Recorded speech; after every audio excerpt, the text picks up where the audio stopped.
Assalamualaikum warahmatullahi wabarakatuh. Perkenalkan, saya Latifah Duyatma dengan NP 1406 10 20 0017. Pada kesempatan kali ini, saya akan menjelaskan mengenai Little's Law in Queuing Theory. Salah satu teorema paling sederhana namun paling kuat yang dikenal manusia disebut Little's Law. Little's Law ini dapat kita amati dalam kehidupan sehari-hari, meskipun kita tidak menyadarinya. Dimanapun ada antrian, Little's Law dapat diterapkan, seperti mengantri di rumah sakit, stasiun kereta api, bahan makanan, toko layanan, restoran, bank, dan banyak lagi. Namun, antrian tidak hanya dialami oleh manusia. Jika kita memperlakukan setiap proses sebagai suatu sistem, kita dapat melihat aspek di mana antrian diamati. Pabrik manufaktur dan pabrik memiliki banyak sistem antrian dalam operasinya. Dokumen-dokumen dapat melambangkan antrian di kantor. Bahkan, tugas-tugas yang membuat proyek di tempat kerja juga antrian. Little's Law dapat berlaku untuk skenario apapun di mana barang atau orang menunggu untuk diproses atau diservis. Sebelum itu, Little's Law itu apa sih?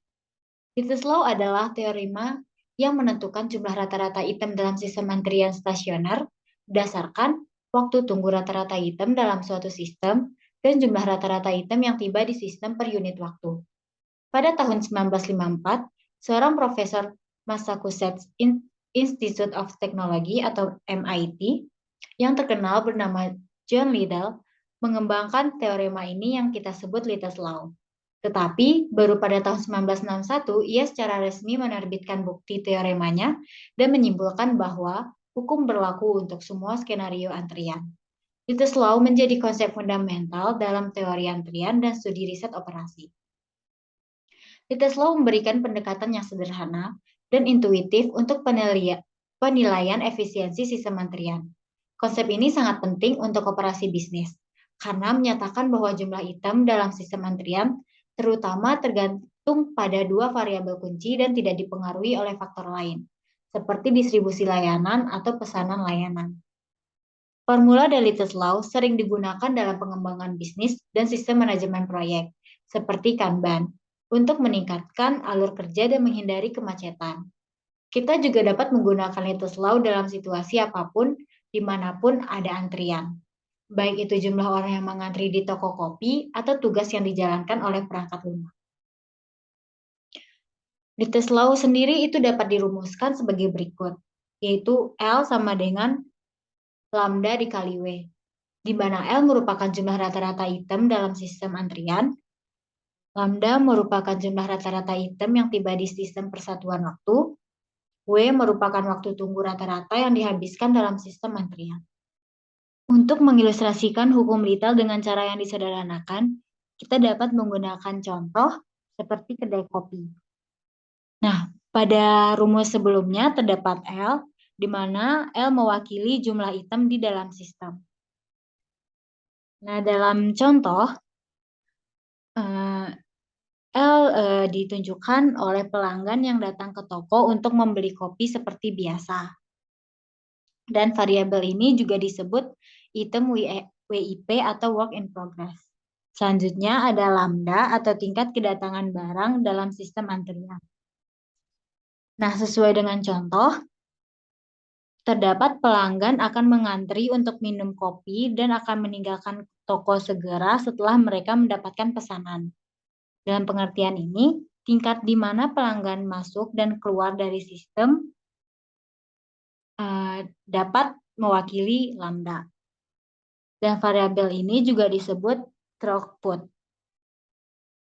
Terakhir, terdapat W atau waktu rata-rata yang dihabiskan suatu item di dalam sistem antrian. Dan dalam contoh ini, hal ini menunjukkan berapa lama pelanggan menunggu untuk mendapatkan kopi mereka. Dan variabel ini juga disebut lead time. Nah, perlu diperhatikan bahwa satuan waktu yang digunakan dalam lambda harus sama dengan satuan yang akan digunakan untuk W.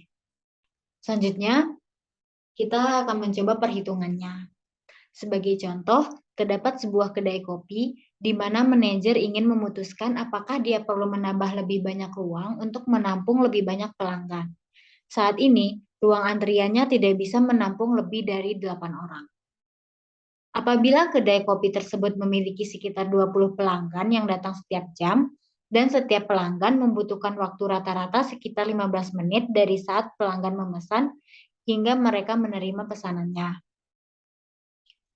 Pembahasannya sebagai berikut. Dari contoh, dapat kita ketahui bahwa lambda sama dengan 20 pelanggan per jam. W sama dengan 1 per 15 menit. Akan tetapi kita harus menyamakan satuan W dengan lambda. Sehingga W sama dengan 1 per 15 kali 60. Sama dengan 0,25 jam. Karena satuan lambda dan W telah sama, maka perhitungan dapat kita lanjutkan. Sehingga L sama dengan lambda dikali W sama dengan 20 kali 0,25. Sama dengan 5. Jadi, dari perhitungan yang kita dapatkan, dapat kita simpulkan bahwa rata-rata hanya 5 pelanggan yang mengantri di kedai kopi untuk menunggu pesanan mereka. Oleh karena itu, manajer tidak perlu membuat lebih banyak ruang di kedai kopi untuk menampung lebih banyak pelanggan yang mengantri. Penting untuk dicatat bahwa agar Little Law berlaku, sistem yang diamati harus dalam kondisi tunak, dan satuan ukuran untuk ketiga variabel konsisten. Untuk mencapai kondisi yang mapan, itu artinya rata-rata, tingkat kedatangan, dan keberangkatan barang yang masuk dan keluar dari sistem harus tetap konsisten. Saat kita berurusan dengan rata-rata, asumsi ini tidak dapat bertahan selama seluruh durasi periode yang diamati. Tetapi perhatikan bahwa semakin kita menyimpang dari rata-rata, semakin rendah akurasi persamaannya.